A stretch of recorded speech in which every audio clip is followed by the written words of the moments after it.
I'm Mark Dolan, and this is GBN America. And as the race for the White House reaches its conclusion, does Donald Trump now have the big mo? Is it his to lose? Let's get the views of Democratic Party advisor Dan Bryan. Dan, great to have you on the show. Where are we in the race with just a few days to go?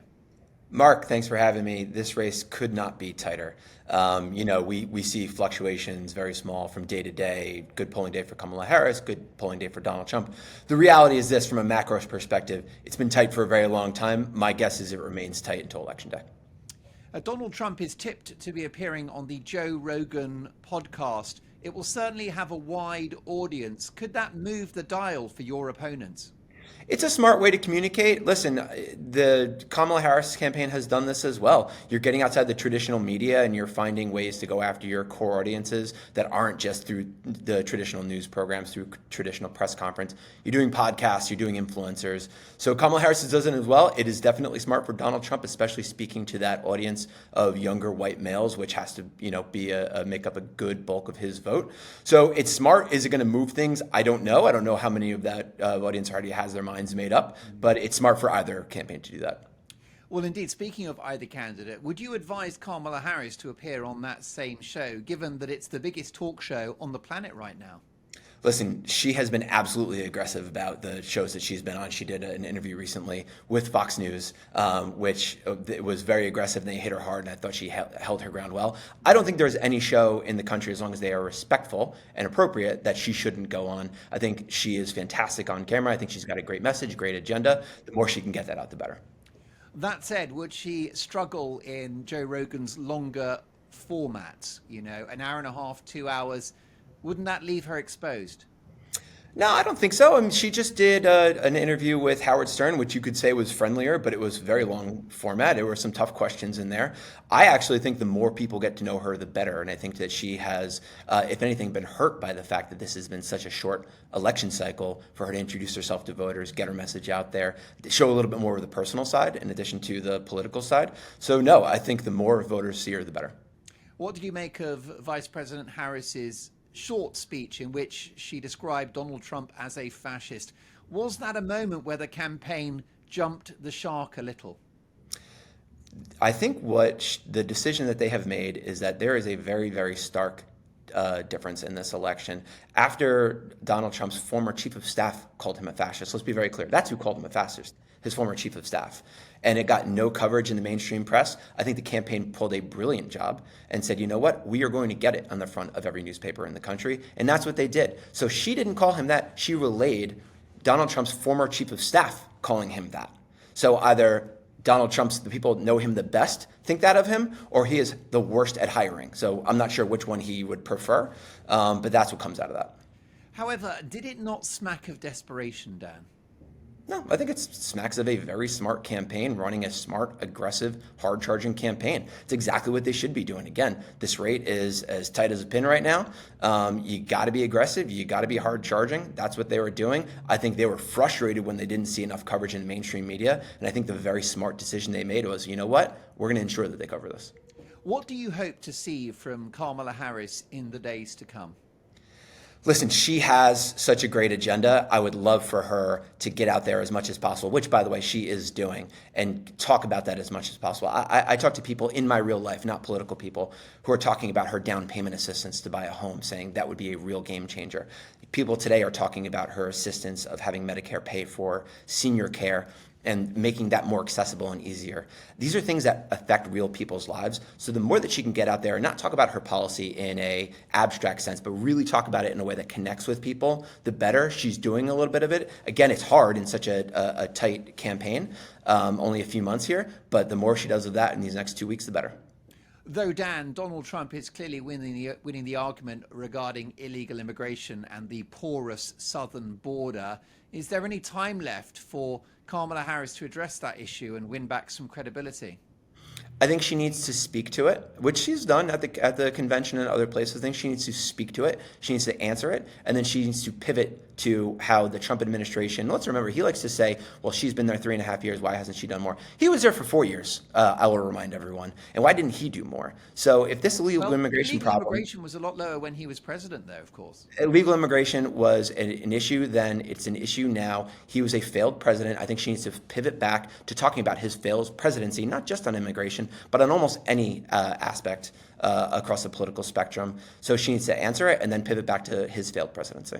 What did you make of Donald Trump's short stint working for McDonald's? Listen, it's what campaigns do, right? They do these cute campaign stunts. Some of the pictures were pretty funny. Does it move people? I don't really know. It certainly got press. So I think that he has a little bit less substance to achieve right now. He's just trying to get some headlines. She's got more substance she's trying to achieve. So it's the type of thing campaigns do. He's getting killed in some quarters. I won't kill him for it. But I think it was, this is just what you see from campaigns down the stretch. Do you have any early sense of how voting is going? Are you in a mood of optimism, or are you concerned by the perceived momentum that Donald Trump now has? I think I'm going to give you the blandest, but I believe it's the most accurate take. The more people vote, the better Kamala Harris does. The less people vote, the better Donald Trump does. So those low propensity voters overwhelmingly break for Kamala Harris. So getting people out to vote is just so incredibly important, having high turnout anywhere. I think the fact that you're seeing such enthusiastic excitement about this election and you're seeing such high early vote returns, I'm not really going to parse which way or another, this many Democrats, this many Republicans. It's self-selecting. I think it's hard to parse. But I think that's kind of what I would look for if folks in your audience are looking for how do things break. What's the enthusiasm? What's the turnout? Is this looking at a high turnout election, which is good for Kamala Harris, or a low turnout election, which is good for Donald Trump?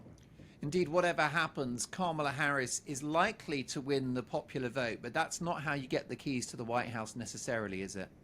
No, listen, we've seen it a number of times in the last 20 years that you can win the popular vote and lose the Electoral College. That's why, the blue wall Midwestern states are so important. The Sun Belt states are so important.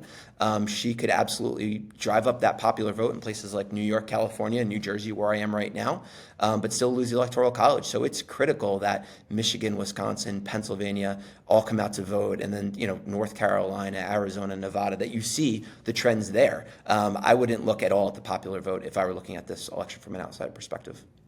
You mentioned some support for people that want to get on the housing ladder. Would you like to see more policy detail from Kamala Harris, given the fact that many consider her answers to have been quite woolly in recent weeks? She's had more poetry than policy, some would say. I think the people that look for policy detail are usually the people that a presidential campaign is not trying to speak to. Now, she has had the detail. Let's make that clear.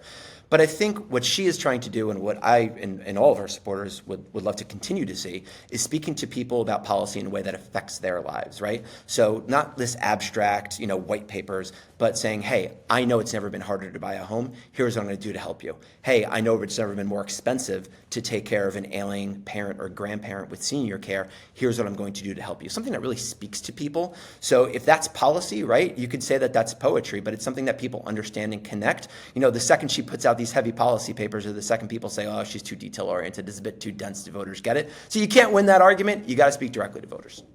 Now, Donald Trump is a billionaire, but counterintuitively, he cuts through with working class American voters, doesn't he? How does Kamala Harris address that one? Listen, I think it's similar to the conversation we just had. It's talking to them about things that can help their lives. So again, he was there for 4 years. So these people, it's not like if I'm a struggling younger family or a middle-aged family in this country, all of a sudden my struggle started 3 years ago. Absolutely not. I've been struggling for 10, 20 years.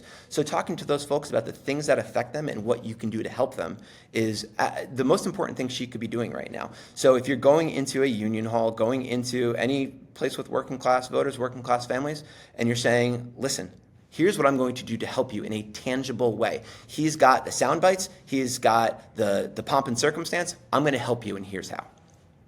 Kamala Harris's appearance on 60 Minutes appears to have had an element of partisan editing involved. Has that hurt the Harris campaign? It's DC talk. I don't think there's any regular voters out there throughout the entire country that's saying, "Oh, did you hear about the way that 60 Minutes edited their campaign?" First, that interview. First of all, I'm not sure I agree with it, so I'll lightly push back against the premise of the question. But second of all, this is all DC talk. This is the type of stuff that the national media gets obsessed with, and they kind of lose track of what voters actually talk about and care about. There's no working class. We were just talking about working class voters, working class families. None of them are sitting back saying, "I wonder how 60 Minutes really edited that interview." They're talking about making their ends meet. They're talking about affording a home, affording senior care, affording child care, affording groceries. She's talked about price controls at the grocery stores. That's what she should continue to talk about and not worry about the DC stuff. And what about Tim Walz, her running mate? What's your appraisal of his performance in this campaign, Dan? I'm going to go back again. We're talking about middle class, working class voters. I mean, he speaks directly to them, to the Midwest. They show him fixing his car and doing all these types of repairs. He is not. I love the fact that he's not a lawyer. He's a former teacher, former high school football coach. I think he really does connect with people. They're having him go out to high school football games, college football games. I think it's very smart. I think he's been a good addition. Listen, the top of the ticket is always what decides this election. But from the extent that they can use him in a variety of different ways that they haven't been able to use Vice President Harris, I think it's been a very smart pick. Why does Donald Trump seem to have political momentum? Because it can't be denied, can it, that Democratic supporters are certainly looking over their shoulder at the moment? Listen, I think if you told people on January 7th, 2021, that we were going to be in this close of a presidential race in 2024, I don't think I personally would not have believed you. No one would have believed you. No one can dismiss what he has done in terms of speaking to people. I think people generally are very frustrated. They feel like, some of this system is rigged and that what was afforded to the previous generations isn't afforded to them. And he speaks right to them. And I can say that it's that he's lying to them. I can say that he's just, trying to play them. But he says, "You're right, the system's rigged. They rigged it. They're out to get you. I'm fighting for you." And he gives them bad guys too. It's all because of legal immigration, which of course it's not. It's all because of, he talks about the enemy within, which is terrifying. So I think he throws a lot of red meat to the crowds, but that is not to dismiss the reaction he gets from those crowds. There's a lot of frustrated people out there who feel like they cannot get ahead. And if you're looking for someone to vent that frustration for you, Donald Trump likes to do that. Was it a mistake taking Joe Biden off the ticket? Listen, no one took him off the ticket. He decided to step down, and that was his Under decision. pressure He made from it. party insiders? Nancy There were Pelosi, certainly a Barack lot Obama? within the party. There were certainly a lot within the party that were worried about his electoral chances. Ultimately, it was his decision. No one could have made it for him. He made it himself. I think that Joe Biden was a transformational, fantastic president.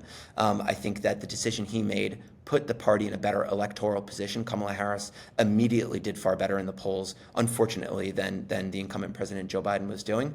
So, no, I think that the Democratic Party pulled it off seamlessly. I think it was smart. I think it was good. I think it put them in a position to win. Now we got to get it done. We are, again, just as good, if not a better chance to win this election as Donald Trump does, but none of that matters. What matters is who wins on Election Day. Dan, you are an experienced campaigner and party advisor. How important are the last 7 days? So it's funny. I would actually say I'll give you a little bit of a counterintuitive answer. It's slightly less important than it used to be. Early voting is now so prevalent in states throughout the country. I voted at the end of September. It's the earliest I've ever voted. New Jersey here has made early voting more widely acceptable and easier. I think you see early voting in more states, by the way, red and blue, right? You're seeing it all over the place. So I think the election has already begun. Obviously, those last 7 days are critical, but the voting started in September. It doesn't start in November. So you were going to see those a big push over the last 7 days, as we should, focusing on that election day turnout. But the last 7 days are slightly less important than they used to be, only because so many people will have voted by then.